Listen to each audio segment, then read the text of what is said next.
ఆసియాలో ఎక్కడో 3 దేశాల మధ్య జరుగుతోంది వార్. అయితే యుద్ధం మిగిల్చిన భారం మాత్రం ప్రపంచంలో ప్రతి ఇంటిని పలకరిస్తోంది.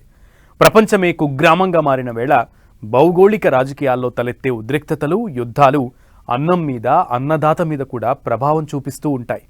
ఇప్పుడు అదే కనిపిస్తోంది.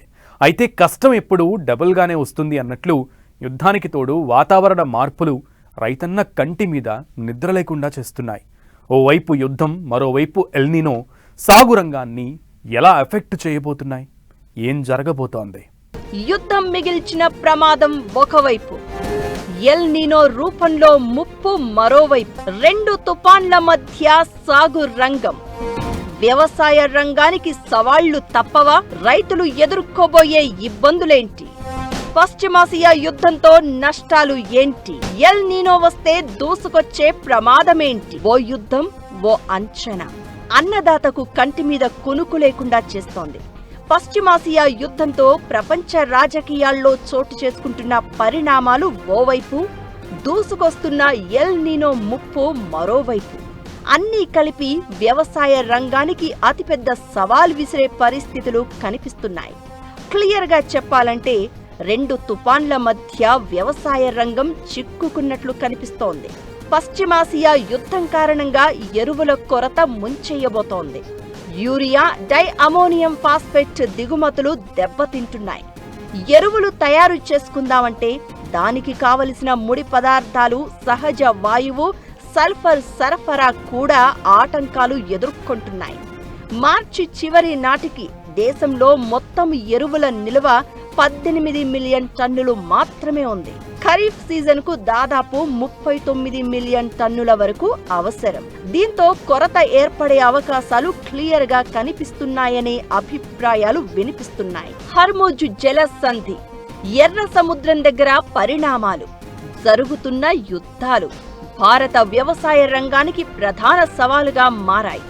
భారత్ ప్రపంచంలోనే రెండో అతిపెద్ద ఎరువుల వినియోగదారు. Urea, DAP, sulphur, natural gas లాంటి ముడి పదార్థాలు పశ్చిమాసియా నుంచి ఎక్కువగా వస్తాయి. యుద్ధం కారణంగా రవాణా మార్గాలు బ్లాక్ అయిన పరిస్థితి. దీంతో ఖర్చులు పెరగడమే కాదు, సప్లై కూడా ఆలస్యమవుతోంది. ఇది ఖరీఫ్ సీజన్కు ముందు తీవ్ర సమస్యగా మారింది. 22% యూరియా, 52% డిఏపిని భారత్ దిగుమతి చేసుకుంటోంది. ఇందులో ఎక్కువ భాగం Oman, Saudi Arabia, Qatar, UAE నుంచి వస్తాయి.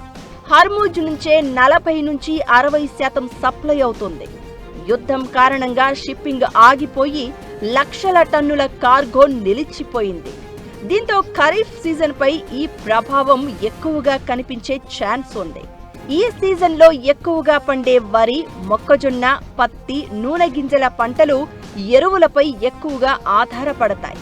అయితే ఇప్పుడు కొరత కారణంగా దిగుబడి తగ్గే ఛాన్స్ ఉంటుంది. యుద్ధ పరిణామాలు ఓవైపు టెన్షన్ పెడుతుంటే, మరోవైపు వాతావరణ మార్పులు కొత్త భయాలు క్రియేట్ చేస్తున్నాయి.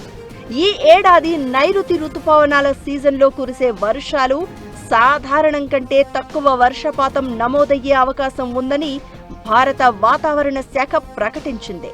పసిఫిక్ మహాసముద్రంలో వేగంగా బలపడుతున్న ఎల్ నీనో పరిస్థితులే దీనికి కారణం అని చెప్తోంది. ఈ నైరుతి సీజన్లో దేశవ్యాప్తంగా వర్షపాతం దీర్ఘకాలిక సగటులో 92% ఉండే అవకాశం ఉంది. 90 నుంచి 95% మధ్య వర్షపాతం నమోదైతే దాన్ని సాధారణం కంటే తక్కువగా లెక్కిస్తారు. ఈ ఏడాది వర్షాలు తగ్గడానికి 31% అవకాశం ఉండగా 90% కంటే తక్కువ కేటగిరీకి పడిపోయేందుకు 35% అవకాశం ఉందని వాతావరణ శాఖ ప్రకటించింది. అంటే ఈసారి వర్షాల మీద ఆశలు పెంచుకోవద్దని క్లియర్గా చెప్పేసింది. అసలే ఎరువుల కొరత ఎలా ఎదుర్కోవాలని కంగారు పడుతున్న రైతులను ఇప్పుడు ఎల్ నీనో మరింత భయపెడుతున్న పరిస్థితి కనిపిస్తోంది. జూన్ నుంచి సెప్టెంబర్ వరకు అనేది వ్యవసాయ రంగానికి చాలా కీలకమైన సీజన్. దేశ వార్షిక వర్షపాతంలో సుమారు 70% ఈ 4 నెలల్లోనే నమోదవుతూ ఉంటుంది. దాదాపు 45% వ్యవసాయ భూమి ఈ వర్షాలపైనే ఆధారపడి ఉంటుంది. అయితే ఈసారి ఎల్ నీనో గట్టిగా ప్రభావం చూపించబోతోంది. ఈసారి వర్షపాతం సాధారణం కంటే తక్కువగా అంటే 50 ఏళ్ల సగటులో 92% మాత్రమే ఉంటుందని అంచనా. ఎల్ నీనో ప్రభావంతో వర్షాలపైనే ఆధారపడి సాగయ్యే ప్రాంతాల్లో ఖరీఫ్ పంటల సాగు భారీగా తగ్గే ప్రమాదం ఉందని వాతావరణ శాఖ అంటోంది. ఇక వర్షాలు తగ్గడంతో జలాశయాల్లో నీటి నిల్వలు క్షీణిస్తాయని, ఇది కేవలం సాగు నీటికే కాకుండా శీతాకాలంలో వేసే రబీ పంటలకు అవసరమైన భూగర్భ తేమను కూడా దెబ్బతీస్తుందని చెప్తోంది. దీంతో ఆహార ధాన్యాల ఉత్పత్తి తగ్గి ధరలు పెరిగే ఆస్కారం ఉందనే అభిప్రాయాలు వినిపిస్తున్నాయి. వ్యవసాయ రంగం భారత ఆర్థిక వ్యవస్థలో చాలా కీలకం. అలాంటి సాగు రంగానికి అటు యుద్ధం రూపంలో, ఇటు ఎల్ నీనో రూపంలో అన్నదాతలను భయాలు వెంటాడుతున్నాయి. ఒక్కదాన్ని మించి మరొకటి అనే రేంజ్లో రాబోయే రోజుల్లో సవాళ్లు ఎదురయ్యే అవకాశాలు ఉన్నాయనే అభిప్రాయాలు వినిపిస్తున్నాయి. దీంతో కేంద్ర, రాష్ట్ర ప్రభుత్వాలు ఎలాంటి చర్యలు తీసుకుంటాయి, ఈ ప్రమాదాన్ని ఎలా ఎదుర్కొంటాయి అనేది కీలకంగా మారింది. ఇటు యుద్ధం, అటు ఎల్ నీనో ఏం జరగబోతుందో తలుచుకుంటేనే వణుకు పుడుతోంది. వ్యవసాయ ఆధారితమైన మన ఆర్థిక వ్యవస్థపై ఎలాంటి ప్రభావం పడుతుందనే చర్చ ఇప్పటి నుంచే మొదలైంది. అసలేం జరగబోతోంది? యుద్ధం, ఎల్ నీనో వెసరబోయే సవాళ్లు ఏంటి? ధరలు పెరిగి ఆహార సంక్షోభం ఏర్పడుతుందా? భారత్లో ఆర్థిక మాంద్యం తప్పదా? అటు యుద్ధం, ఇటు ఎల్ నీనో ప్రభావం ఆర్థిక వ్యవస్థ చూపించబోయే ఎఫెక్ట్ ఎంత? యుద్ధం, ఎల్ నీనోతో సవాలు ఏంటి? రైతుల ఆదాయం పరిస్థితి ఏంటి? ఆహార ధరలపై కూడా ప్రభావం ఉంటుందా? ఆర్థిక మాంద్యానికి దారి తీస్తుందా? పశ్చిమాసియాలో రగులుతున్న యుద్ధం సామాన్యుడి బతుకులపై తీవ్ర ప్రభావం చూపుతోంది. వ్యవసాయ రంగంపై ఈ ఎఫెక్ట్ మరింత ఎక్కువగా కనిపిస్తోంది. జూన్లో ప్రారంభమయ్యే ఖరీఫ్ సీజన్కు పశ్చిమాసియా ఉద్రిక్తతలు ఆటంకం కలిగించే అవకాశం ఉందని యుఎన్డిపి నివేదిక చెబుతోంది. ఎరువుల దిగుమతుల్లో 45% పశ్చిమాసియా నుంచే వస్తోంది. దేశంలో యూరియా నిల్వలు ఉన్నప్పటికీ ఉద్రిక్తతలు కొనసాగితే రైతులకు ఎరువుల కొరత తప్పదు. ఓవరాల్గా యుద్ధం ప్రభావం భారత ఆర్థిక వ్యవస్థపై పడడం ఖాయం. గల్ఫ్ దేశాల్లో పనిచేస్తున్న సుమారు 93 లక్షల మంది భారతీయుల ఉపాధిపై నీళ్లు కమ్ముకుంటున్నాయి. దీంతో అక్కడి ఆర్థిక కార్యకలాపాలు మందగిస్తే వారు పంపే విదేశీ నగదు తగ్గి వారి కుటుంబాలు ఆర్థికంగా కుదేలయ్యే పరిస్థితి. ఇకటు ముడి సరుకుల ధరలు పెరగడం, సరఫరా గొలుసులో అంతరాయాలతో చిన్న, సూక్ష్మ, మధ్య తరహా పరిశ్రమలు తీవ్ర ఒత్తిడి ఎదుర్కొంటున్నాయి. మన దేశంలో 90% మంది ఉపాధి అసంఘటిత రంగంలోనే ఉంది. ఈ పరిస్థితుల వల్ల నిర్మాణ రంగం, రత్నాలు, ఆతిథ్య రంగాల్లోని కార్మికులు ఉపాధి కోల్పోయే ప్రమాదం ఉంది అనే అభిప్రాయాలు వినిపిస్తున్నాయి. భారతది వ్యవసాయ ఆధారిత ఆర్థిక వ్యవస్థ. వ్యవసాయం భారతదేశ జీడీపీలో కీలక పాత్ర పోషిస్తుంది. అలాంటి సాగు రంగం నైరుతి రుతుపవనాలపైనే ఆధారపడి ఉంటుంది. నైరుతి సీజన్లో వర్షపాతం విషయంలో కొంచెం తగ్గుదల నమోదైనా ఖరీఫ్ సాగుపై తీవ్ర ప్రభావం చూపే అవకాశం ఉంది. జూన్, జూలై నెలల్లో విత్తనాలు వేసే సమయానికి రుతుపవనాలు సరైన రీతిలో విస్తరించడం రైతులకు అత్యంత కీలకం. ఎల్ నీనో వల్ల వర్షాల విస్తరణలో జాప్యం జరిగితే పంట దిగుబడి తగ్గి తద్వారా నిత్యావసర ధరలు పెరిగే ప్రమాదం ఉంది. దేశ జనాభాలో సగానికి పైగా జనాలు వ్యవసాయంపైనే ఆధారపడి ఉన్నారు. దీంతో వాతావరణ మార్పులు ఆర్థిక వ్యవస్థకు సవాలుగా మారనున్నాయి. ప్రభుత్వం, రైతులు ప్రత్యామ్నాయ సాగు పద్ధతులపై దృష్టి సారించాల్సిన అవసరం ఉంది అనే అభిప్రాయాలు వినిపిస్తున్నాయి. ఇవాళ ఫర్టిలైజర్ యుద్ధం గురించి వచ్చిందంటే ఇది కొన్ని రోజుల్లో తేలిపోయే విషయం.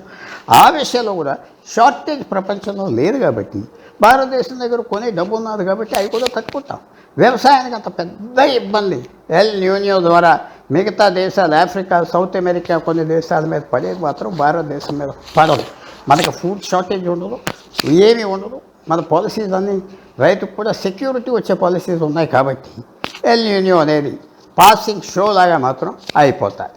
ఎల్ నీనో ప్రపంచ వస్తు మార్కెట్ను పునర్నిర్మిస్తుంది. ప్రపంచవ్యాప్తంగా కరువు, ఆహార, ఇంధన ధరలను పెంచుతూ ఉండగా ఇంకొన్ని ప్రాంతాల్లో వర్షపాతం పంటలకు ఊతమిస్తోంది. అయితే ఈ పరిస్థితులను భారత్ తట్టుకోగలదా అనేదే ఇప్పుడు ప్రశ్న.